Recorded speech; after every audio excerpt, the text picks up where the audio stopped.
Hey everybody, Eric Grenier here with Philippe J. Fournier for this latest episode of The Numbers. Philippe, we are on day 4 or 5. I'm not really sure how people count these things, we're into this campaign. That's right. Been interesting to watch from the polling front, and how are you doing so far?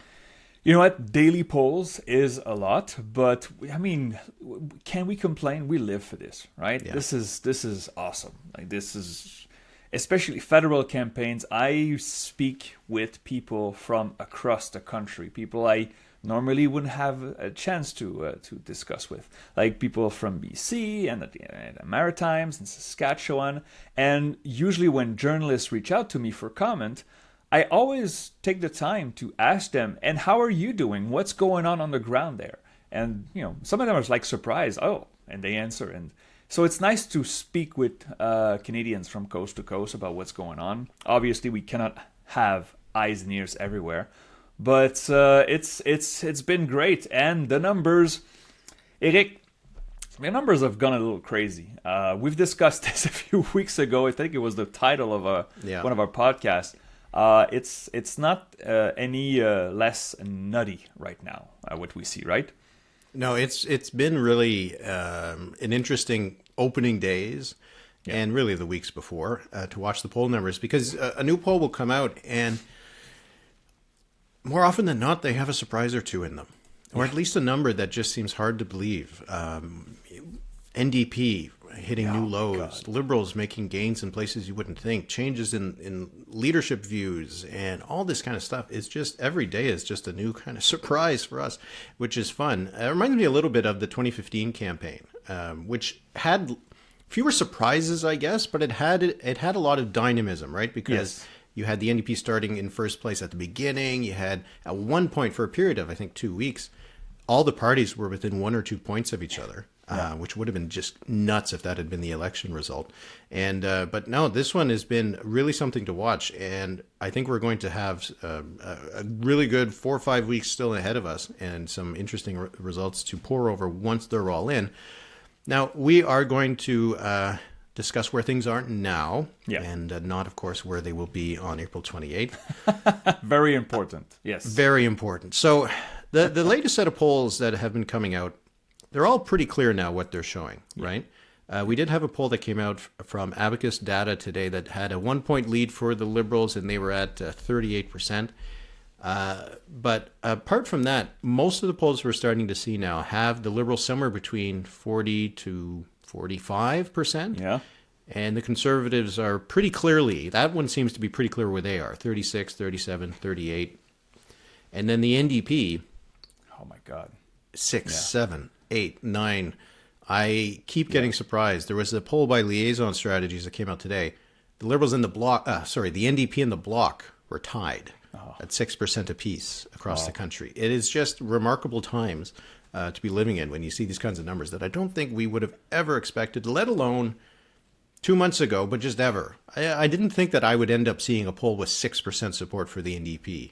And from Leger, right? And from Main Street. I mean, like, believable firms. Like, this is not, and it's not an outlier where we get 12s and 13s and then 1-6. So latest polls for the NDP, I have the list here. Main Street Research 6, Research Co 9, Liaison, you said 6. This is today's update. The one that just came out today. It was about an hour ago. Abacus still has them a bit high at 11. High at 11. Yeah, the Angus Reid Institute on Tuesday was 7, and Leger on Tuesday was 6. Palace Data 8%. So pretty clearly single digits, which means single digit means that at least the NDP has lost half of its support with respect to 2021. And if you take that Leger poll at 6, that's not half. That's 2/3 of the support for the NDP that's just gone. I don't know where you want to start, Eric. We could talk about our projections, but I also wanted to state that right now, the only firm that has the Conservatives above the 40% mark is Main Street Research. The last update I saw this morning was 41%. 45 Liberal, 41 Conservatives. Aside from that, we see a 37 from Research Co. We see a 38 from Liaison.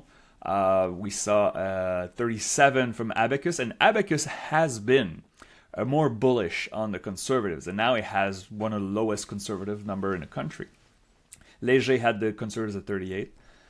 So they clearly lost about 10 points since their peak in January, and now we wonder if they can recover. Because right now they're I mean, let's talk about our projections. The Conservatives right now, if the vote was tonight, Eric, we would say Liberal majority, right? That would be the most likely outcome, right? Yeah, right now my odds are 69% that there would be a majority. I checked to see what my model was showing for the Liberals on election day in 2021, and it was a 17% chance. For a majority, okay. For a majority. And so now they're at 69%. So it wasn't that, the polls suggested they could win a majority last time and they didn't. It was that they were suggesting they weren't going to win a majority, but now they are. My projection right now has them at 187 seats. And Me I have too. You? Jeez. Stephen, why don't we just amalgamate already? We just have the same numbers anyway. But my likely floor for the Liberals is 164. Okay. And my likely ceiling for the Conservatives is 148. Wow. I actually don't have a lot of overlap between them. I have overlap at the extreme levels where we're talking about the polls are really far off. Yeah. But at that likely level, it's only a Liberal plurality or a majority. My odds right now, 84% Liberal majority, 14% Liberal plurality, 1% Conservative plurality, 0.5% of a tie. So, yeah. This I published this week, Eric, my update with my map. Basically, the map has every province and territory. You saw that, right? And the color of the province is basically who leads in seats. And if the seat count is tied, the tiebreaker is who leads in the vote projection. And I published a comparison with January, where the map was 2 shades of blue, basically. It was blue, light blue in Quebec, and dark blue everywhere else. And now it's basically pink and red everywhere except Alberta and Saskatchewan. My seat count in Manitoba is 7-7, but the Liberals are projected a bit ahead of the Conservatives, so it's pink. And even BC, which I don't think that one still surprises me. Poor numbers for the NDP in British Columbia really helps the Liberals. And we see polls with the Liberals leading in the low 40s. And the Liberals had 27% of the vote in British Columbia last time around. So if you take them to the low 40s, that means they gain 15 points-ish. That's a big swing. From one election to the other for the Liberals. So, what do you have in Quebec right now? First, just before that, we'll get that for a second. But I just wanted to highlight the Conservative numbers are still good. Yeah, 37% in my average. I think you have them around the same level. Yeah, I looked back at it. The Conservatives have never lost an election when they had 37% of the vote. At least not the modern Conservatives. I think the last time they did was like 1926 or something like that. But ever since then, if they get at least 36, they've won a minority government. It's just not the case that they get this much of the vote and lose. Even Joe Clark in 1980? I think that he. You can check the numbers for me, but I'm pretty sure he still had at least this amount of support. That's amazing. It's just remarkable to see, and it shows what happens when the other parties just get folded up into the Liberals. 32% for Joe Clark in 1980. You're right. I thought it was better than that. Wow. So that's what I mean. Like, Can you imagine if you told Pierre Poilievre on the day that he won the Conservative leadership, you're going to get 37% of the vote in the next election? He'd be like, "Well, I'm going to become the prime minister at least of a minority government." Yeah. And instead, I have them winning 127 seats, which I think, with the transposition, is more or less exactly the same result that they had in the last election. Wow. It's just, that's why I keep talking about it, and I don't think everybody wants to listen to it. But I do. Go ahead. No, thank you. Everybody talks about the Liberal numbers, but the NDP numbers are the real reason that the Liberal numbers are so high, that the Conservatives can't win with this level of support. My average is 39% in Ontario. and winning 40 seats. Like, that's not how an election is supposed to go. And it's just because the NDP is in unprecedented levels of low support. The last time we saw them this low was in the 90s, when there was two parties on the right, the Reform, Canadian Alliance, and the PCs. So it split the vote. It was kind of weird results anyway. But these are just catastrophic for the NDP. And they're even more catastrophic. Well, they're not even more, but they're catastrophic for the Conservatives. They cannot have the NDP this low. I'm not sure what the Conservatives can do here, because it's not about trying to get their voters back. It's about having to get the NDP's voters back. And how do you do that when you're the Conservative Party? You tear down Carney, I suppose, and he'll lose. Some of those people will be peeled off. But it's hard to see the path forward for them, barring a serious gaffe or misstep on the part of Mark Carney. Well, and that's still possible, right? Oh, of course. Absolutely. I was talking to more than one pollster. I think two pollsters this week told me how cruel the numbers right now regionally were for the Conservatives. One pollster told me, for the Conservative, how do you get 40% in Ontario, 40% in BC, and lose the election? Yeah. Like, this is astonishing. And what you said about the NDP, I think it's normal to focus on the winners and on the leader, the leader of the election. But if, let's say, the result of the election looks like this on April 28th, it's close to what we're seeing now. When we have the benefit of hindsight, the election will say, okay, this was about the Liberals coalescing, the non-conservative vote, just the NDP just slipping. I mean, it's not like the Greens are doing very well. There wasn't much support to pull from the Greens to start with, but we had seen polls with 4, 5, 6% for the Greens. Now we saw a lot of 1s and 2s. And the reason I asked you about what's happening in your model in Quebec, the numbers in Quebec are a little weird, and I'm not sure a lot of people realize. And it's okay. It's still early. Many people have not really embarked on this adventure of the campaign yet.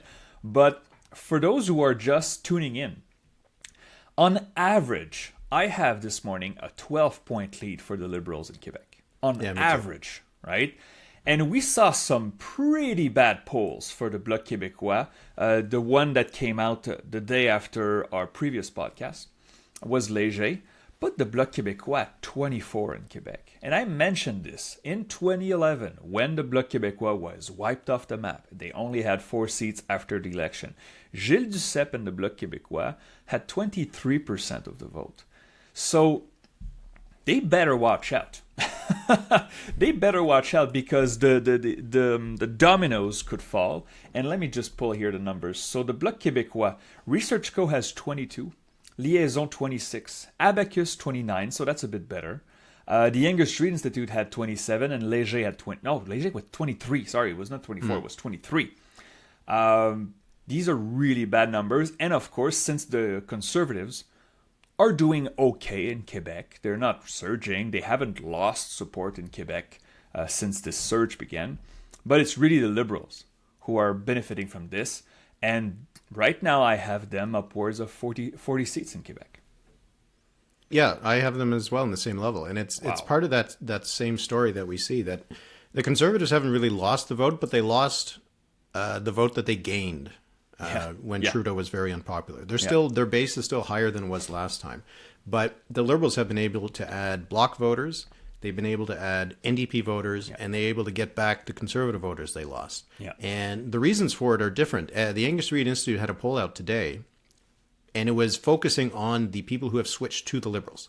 And it was really interesting, because it showed that the reason for the Conservative voters who had been with the Conservatives and have now with the Liberals, it's because they like Mark Carney and they didn't like Justin Trudeau. For the NDP voters, the two reasons that they, more than the average, say they're switching over to the Liberals is afraid of Donald Trump and the tariffs, and want to prevent the Conservatives from winning. So you have a bit of it's a bit of a perfect storm of people going to the party for reasons that are pretty good for the Liberals, because Donald Trump is going to continue to be scary and threatening and keep those people in the fold.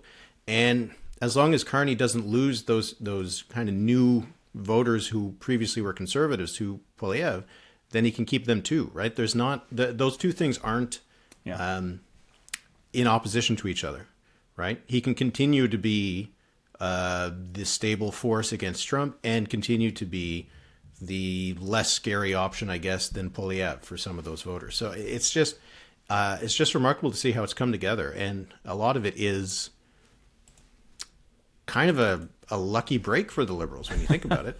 Well, you mean you mean the way Trump has been acting, or? Yeah, well, I mean the fact that Trump is such a factor, and that their candidate that they've chosen ends up being kind of the best option in the current context. Yeah. I continue to believe that if Trudeau had resigned last fall or last summer and Carney had won that leadership race, I'm not sure he'd be doing this well. I think that he wouldn't be seen as the answer to what people are concerned about, cost of living and all this kind of stuff. Yeah. Yeah, that's a fair point. The thing is also, okay, again, I feel like maybe I'm repeating myself, but it's important to state that it's not a straight line. It's not linear that Trump acts foolishly towards us, therefore Liberals go up. That line is not a straight line. It's the reaction to how the parties initially reacted. And, you know, if Monsieur Poilievre talks tough on Trump right now, because he didn't early on in this turmoil, I think it's still costing him. The fact that he was kind of slow to react at first in January. A lot of people says, you know what, that's enough. I'm out. Could he recover some of those points? Yeah, he could. But right now, this narrative has changed. Poilievre was in Quebec City last night. I saw images and videos of that rally. He repeated many of the talking points that are very popular among the conservative base. He did exactly what he had to do, and it seemed like it was really well received. He spoke French the entire time, cracked jokes. I heard one, it was played on the radio this morning. He talked about people from the Saguenay, saying that people from the Saguenay are the only francophones in the world who do not have an accent. Which is, of course, kind of funny because I grew up in Quebec City and live in Montreal. I can tell you that I can spot somebody from the Saguenay just by hearing them. Like, okay, you're from the Saguenay, right? They have an accent. But, of course, accents are relative. But that's funny. That's the thing. He's trying to be more likable. It could work. But the thing is, this was in Quebec City, right? We're talking about strategies. We're talking about itineraries of the leaders. I know Poilievre was in the GTA a lot. He was in Hamilton a few days ago. But this in Quebec City, I don't think it brings you that many more seats or support. Maybe, the bloc is weaker, so perhaps 1 or 2 seats additionally in Quebec City. But yeah, it's not where he's supposed to campaign the hardest, wouldn't you say? I think that's an interesting point because where are the Conservatives actually poised to make some gains right now? Well, not poised, but where they have to make some gains. Yeah. Like imperatively, they can't make enough to get into government. Actually, that brings me to Quebec. We talked a little bit about the numbers, but I do want to focus on it a little bit more because there was some bit of news out this week about the TVA debate that Mark Carney decided that he would not participate in. And we've also seen some other missteps from Mark Carney in Quebec. He mispronounced the name of one of his candidates who was a survivor from the Polytechnique shooting, and he also called it that the shooting took place at Concordia. It suggests, a little bit of a lack of familiarity with maybe what he was talking about, which is something that is not unfamiliar to Quebecers. This is one of the major events in modern Quebec history. So I'm curious to know what you think about the TVA debate. So just to give people the baseline, TVA, private news organization, apparently not in great financial shape, but anyway, they asked the 4 leaders of the Liberals, Conservatives, the Bloc, and the NDP to come to their debate that they've had the last few elections. They call it a face-à-face. It's a bit more of a confrontational style. Yeah. They wanted them to each pay $75,000 to participate. Everybody but the Liberals said they would. Carney said he wouldn't, in part because Elizabeth May, or at least the Green Party leader, wasn't invited. and also because of the fact that they were asking for this money. It's gotten, different kinds of blowbacks in terms of why, whether the justification made sense, whether TVA should be asking people to, pony up the money. But the fact that he's not going to debate that extra time in French. Yeah. Do you think that hurts him in Quebec? Okay. The coverage about this story in Quebec has been very interesting because there's Québécois coverage and everybody else. So Québécois being the owner of company TVA, right? Of course. And Québécois owns like more than half Quebec media, right? It's a big enterprise here. So the coverage so far has been, well, do you disrespect Quebec voters because you will not go on a TVA face-à-face? Mostly disregarding the fact that, there will be a French debate. It was, it's organized by the Commission. It's a consortium of media, which Québécois itself a few years ago says, no, we're not joining the consortium of media. We do our own thing. Okay, let's be clear.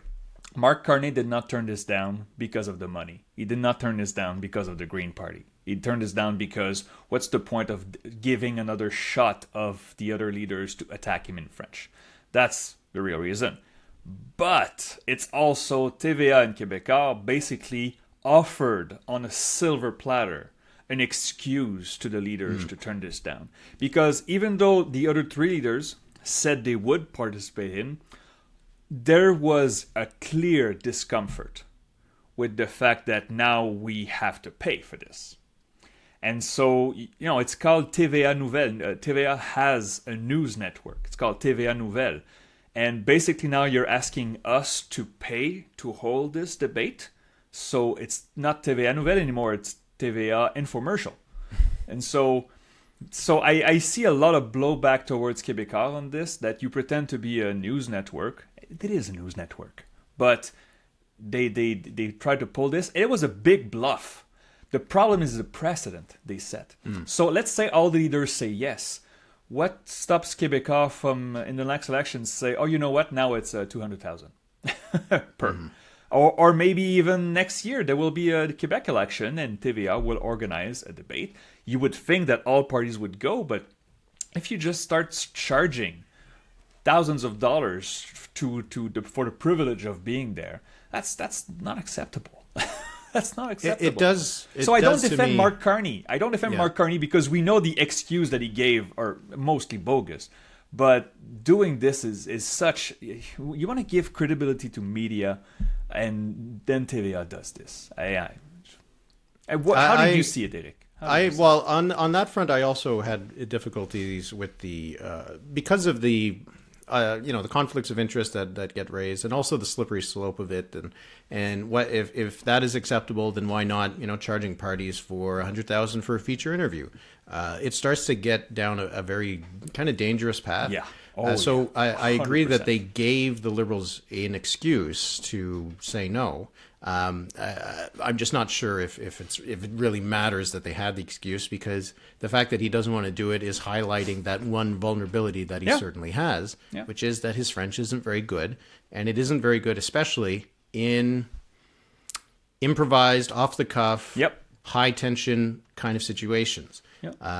So if he had declined the invitation right away, saying no green leader and no fee, no way, I'm not going to do it. Instead, he got to the point where everybody else had said yes. And that was a mistake. It looked like it almost looked like they were hoping someone else would say no so they wouldn't have to do it. But I am curious to see if Quebecers are going to react to this in any way. Because I agree with you, like the media coverage has been different in terms of criticizing TVA versus criticizing Carney. But he is still not going to do it. And everybody, as you said, knows why. And so I'm curious if it's going to have any impact in Quebec. But what we've seen so far, no. So far, no. And, my cat, if you can hear her, really has an opinion, and she's not stopping. She wants to be in the debate. I think she would do great. But anyway, we haven't seen any indication yet in the tracking numbers that it's having an impact. It could take a little bit longer. He was going to be in Quebec City today, but he isn't because of the tariff things. He's in Ottawa. Maybe he's probably not ruining the fact that he's not visiting Quebec today. But I am curious to see what's going to happen there, because Quebec is a place of growth right now, right? That's true. That's true. But the thing is, right now, do you really think that the median Quebec voter will care about a TVA debate when the tariffs are on and this trade war is still going on? So that's the thing. Media cycles now go fast. I'm not saying that saying no to TVA is not worthy of news. I just don't see anybody talking about this next week. And when we do get the debates, which also, by the way, the commission chose the date. So April 16th in French, the next day, April 17th in English. Just want to state a little tiny detail. Montreal Canadiens are in a playoff race. April 16th is the last game of the season, which could decide for a playoff berth. I'm not sure if I'll watch the hockey game or the debate because I could watch highlights of either. Which one will I watch live? Which one will I watch? I know it sounds silly to say, but again, I follow politics daily with you. And I'm just putting myself in the average median Quebec voter. The fact that the French debate will be on the same night and probably overlapping the game. Like, they better hope that the Habs clinch a playoff berth before then, or are eliminated. Well, either way. Who right? wants to hope that? The other parties probably want to hope that. I'm sure Carney's now really cheering on the Islanders just to keep it a race until the end. And also, I guess the voters in Quebec City, the Nordiques fan, might be tuning in anyway. Yeah, so there's not that we'll many see. of them. Okay, I got in trouble with that comment. I want to talk to you before we go and move on here. I want to go with you. The English Street Institute and Léger both had questions, which are, you don't reinvent the wheel with polls, but preferred PM, right? And so the question was a bit different from either, but I think they're both still interesting. So from Léger, in your opinion, which federal party leader would make the best Prime Minister of Canada? And you have all the federal leaders, except Blanchet, of course. Nationally, Carney, 39. Poilievre, 28. So that's a plus 11 for Mr. Carney. A fair lead, but not a crushing lead, right? You look at Ontario, 40 Carney, 30 Poilievre. You look at Quebec, 42 Carney, 19 Poilievre. British Columbia, 40 Carney, 31 Poilievre. So that's a pretty clear lead across the board for Mr. Carney. Poilievre leads in Alberta by 17 points. And in Manitoba, Saskatchewan, of course, the sample is smaller. It's 36 Poilievre, 28 Carney. So Carney leads as preferred prime minister, in the places where he needs to lead. And by more than the Liberals, the gap he has over Poilievre is bigger than the Liberal gap over the Conservatives or the Conservative lead over the Liberals, right? So it suggests that there's more uplift to the Liberal numbers than there would be to the Conservative numbers based on those leadership numbers. And so in the Léger poll, they had all the leaders. So Jagmeet Singh has 5%, Elizabeth May 3%, Maxime Bernier 2%. Then there's a bunch of another leader or none or don't know or prefer not to answer. And the reason I'm saying this is that I want to move now to the numbers from the English Street Institute, and you'll see where I'm going. English Street Institute basically said Carney or Poilievre or neither. So binary choice. So if you're forced to choose one of those two, 52 Carney, 28 Poilievre nationally. Ontario, 53 Carney, 32 Poilievre. Quebec, 57 Carney, 15 Poilievre. And let me give you this little one. Alberta, and it was a big, I don't know why it was such a big sample in Alberta. Perhaps they had another omnibus or something. It was 600 respondents in Alberta. 43 Poilievre, 38 Carney. How does Poilievre only lead by 5 points in the preferred prime minister in Alberta? And there's something going on here in these numbers, Eric. And it is something that I think a lot of Conservatives are going to have to realize, that these aren't just individual polls. Oh, it's pollsters that don't like us and things like that. Yeah. We're starting to see this from Angus Reid Institute was the one that had the Liberals at 16% over the holidays. Yeah, third. Yeah. Léger has had the Conservatives up by 20, 25 points. So these are pollsters that had at one point shown that huge Conservative lead. And it's just getting to the point now. You look at all the underlying numbers when it comes to leadership, Carney's preference on Trump, on the economy, and you start to see that these are really starting to look like really bad numbers for the Conservatives, to the extent that it's not obvious to me how they get back on their own. And it's just such a huge shift. It's just such a change in the landscape. We both highlighted it recently, the Abacus data poll showing government approval. Yeah. At the end of the year, it was more or less 65 against 25 for the Liberal government.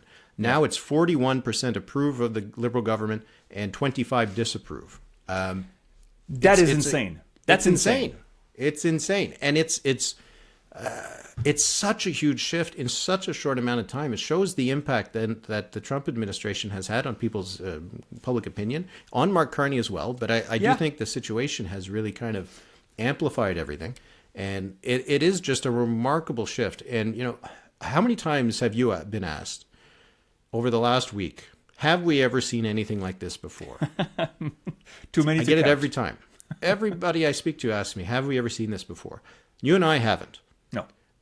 Maybe you can go back a long time ago, but I'm not sure if in the with the Turner and Campbell cases that the underlying numbers were this bad for the party that ended up winning. I don't think they were.